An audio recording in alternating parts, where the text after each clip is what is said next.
desastre natural es un fenómeno de la naturaleza que provoca graves daños en las personas, los bienes materiales y el medio ambiente. Estos eventos se originan por causas naturales como terremotos, huracanes, inundaciones, sequías, tsunamis o erupciones volcánicas, y se convierten en desastres naturales cuando afectan zonas donde viven personas o cuando superan la capacidad de una comunidad para responder o recuperarse. Un desastre natural es un acontecimiento catastrófico causado por procesos naturales que provocan una gran pérdida de vidas humanas o una fuerte destrucción del entorno. También lo definen como un cambio repentino y destructivo en el medio ambiente, causado por fuerzas naturales y no por actividad humana. Es importante entender que un fenómeno natural no siempre es un desastre.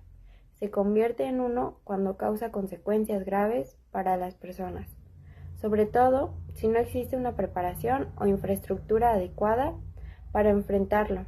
Por eso, la prevención, la educación y las políticas públicas son esenciales para reducir los efectos de estos eventos. Bueno, buenas noches. Yo les hablaré sobre los tipos de desastres naturales. Los desastres son eventos o situaciones graves que afectan de manera negativa a las personas, los animales, el medio ambiental y las propiedades. Ocurren cuando un fenómeno natural o causado por el ser humano altera el equilibrio normal de una comunidad, provocando daños materiales, pérdidas humanas o ambientales.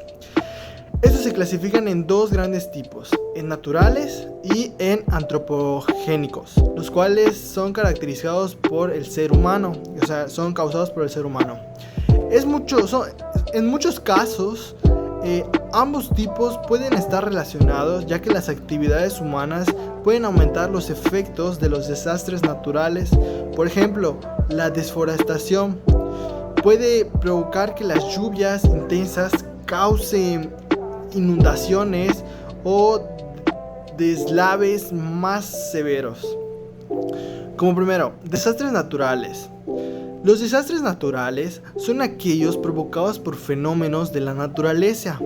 No pueden evitarse completamente, pero sí se pueden reducir sus daños mediante la prevención y la preparación. Se dividen en varios tipos según su origen. Geológicos son los que tienen relación con los movimientos de la Tierra. Ejemplos: terremotos, erupciones volcánicas, tsunamis o derrumbes o deslizamiento de tierra. Tenemos los hidrológicos. Están relacionados con el agua. Ejemplo: las inundaciones, sequías, tsunamis por el movimiento del agua causan de un sismo o erupción.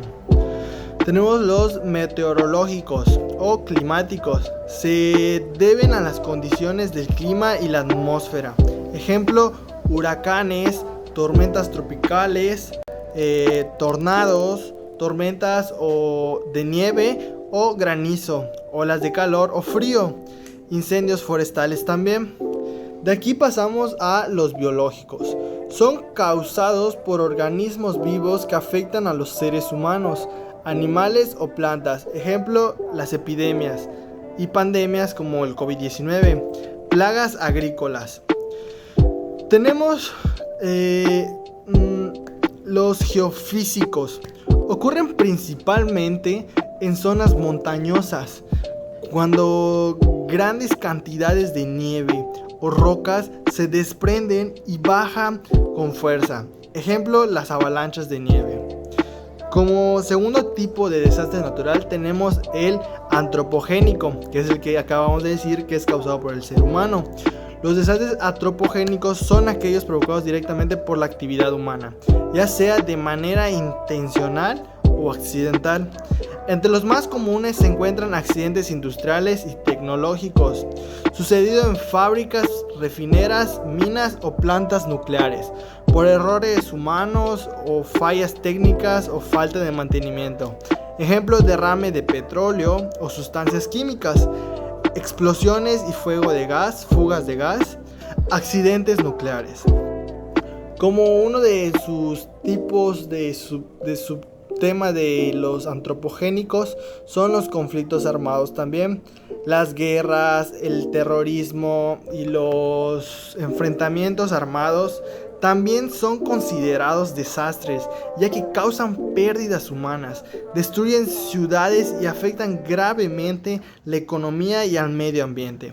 Tenemos desastres por desarrollo, ocurren cuando el mal manejo del crecimiento urbano o industrial provoca consecuencias negativas. Por ejemplo, construir casas en zonas de riesgo como laderas o riberas de ríos. La tala excesiva de los árboles, la contaminación de agua o del aire. Las consecuencias y impactos de los desastres naturales. Los desastres naturales causan muertes, lesiones y daños que alteran el orden cotidiano. Sin embargo, no todos los fenómenos naturales son considerados desastres naturales. Únicamente se les denomina de esta manera cuando un fenómeno natural afecta considerablemente a una población en condiciones de vulnerabilidad. Esto nos deja entender que no todos los fenómenos naturales son considerados desastres naturales, sino solo lo son aquellos fenómenos que representan un peligro para los seres humanos. Un ejemplo de un desastre natural sería un temblor que dejó víctimas y que dañó viviendas. Así es cuando se le empieza a considerar un desastre natural. En cambio, para ser considerado un fenómeno natural, tendría que, o sea, un temblor no dejaría víctimas lamentables ni dejaría daños en viviendas o edificios. Un ejemplo de un desastre natural sería el temblor del 19 de septiembre de 1985 en la Ciudad de México, el cual fue un sismo con una magnitud de 8.1 grados. Este sismo dejó más de 30.000 víctimas. Dejó más de 30.000 víctimas, 30.000 viviendas destruidas y más de 60.000 con graves daños cuantificados. Con graves daños cuantificados en cuando menos 4.100 millones de dólares. Esto es lo que nos lleva a las consecuencias de los desastres naturales. Las consecuencias de los desastres naturales dependen obviamente de cada desastre natural, pero muy en general los desastres naturales pueden producir daños como lo son las pérdidas de vidas humanas, propagación de enfermedades, destrucción de infraestructura y vivienda, interrupción de los servicios básicos como lo serían luz, agua o internet, la transformación del espacio topográfico, el desvío del curso de aguas, la transformación del ecosistema y condiciones de vida de las regiones también, migración forzada de animales del ecosistema, extinción de especies de animales y daños en los terrenos de cultivo.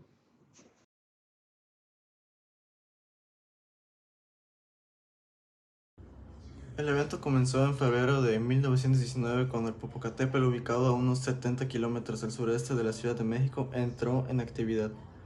Era una erupción inducida, pues se buscaba extraer azufre del volcán, algo que derivó una explosión imprevista. El lugar exacto es el cráter del Popocatépetl, en la Sierra Nevada mexicana, zona con asentamientos humanos cercanos. En cuanto a pérdidas humanas, la información es escasa, pero se menciona que unas decenas de personas perdieron la vida por esa actividad. Por ejemplo, en el municipio de Amecameca, se habla de al menos 17 muertos en 1919.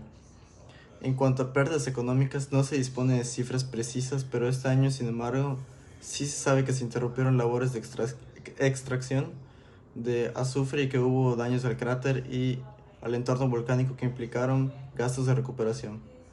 Además, estudios más recientes del volcán estiman que para eventos mayores de este tipo podrían verse afectados miles de personas y causar pérdidas económicas significativas en poblaciones cercanas. Así que en febrero de 1919 en el Popocatépetl ocurrió una erupción inducida con pérdidas humanas reales y consecuencias económicas por extracción y daños. Un recordatorio potente de que incluso los volcanes con actividad conocida pueden sorprender. Gracias por ver y asegúrate de estar informado de los riesgos volcánicos. Hola, soy Gael Valdés y hoy les voy a hablar sobre los desastres naturales y cómo prevenirlos, específicamente sobre el tema del vulcanismo, que son las erupciones volcánicas. Antes hay que estar obviamente preparados, conociendo las rutas de evacuación, también teniendo mochilas de emergencias y lo más importante, tener sellado puertas y ventanas para evitar las cenizas que generan esas erupciones. Ya durante el evento hay que tener un trapo o cubrebocas húmedo para que ayude a evitar los gases que generan estos y seguir siempre indicaciones de protección civil. Después del evento hay que mantener la calma y no regresar hasta que sea necesario a las casas. Limpiar las cenizas que hayan generado las erupciones y estar informados siempre por fuentes oficiales. Y pues eso sería todo. Recuerden siempre prevenir para que ayude a reducir el peligro y las pérdidas que pueden generar este desastre. ¿Qué hacer para evitar el mayor de los daños si se llega a presentar un evento como este? Primero sería establecer zonas de exclusión amplias alrededor del volcán y monitorizar la actividad sísmica, fumarolas y emisiones de gases. La anticipación salva vidas. Lo segundo sería crear rutas de evacuación claras y ensayadas para que la población sepa cuándo y cómo moverse en estas situaciones sin entrar en pánico. Tercero sería emitir alertas tempranas y comunicación constante, con información comprensible para todos, para así evitar confusión y retrasos. El cuarto sería proteger la infraestructura crítica, ya sea como el agua, el internet, el transporte, para que en el momento del evento no haya un colapso de estos buenos recursos. Y el quinto sería educar a la población local y la comunicación de la actividad volcánica, temblores, olor a azufre, lluvia de ceniza, y qué hacer en cada uno de estos casos. Los planes de prevención son demasiado importantes para cuidar a la sociedad, pues, por ejemplo, si en 1919 se hubiera tenido uno, se hubieran salvado muchas vidas y salvado muchos bienes, pues con medidas de evacuación, alertas tempranas y una comunicación clara, pues se hubiera evitado todo ese tipo de desastres. En este caso, pues no se sabía, no se había investigado dicho riesgo natural, que fue la erupción del volcán, y pues en base a eso se dieron muchas pérdidas de vida, de bienes y de todo eso, y pues todo se debió a una simple exploración del azufre, y pues se dio la erupción volcánica.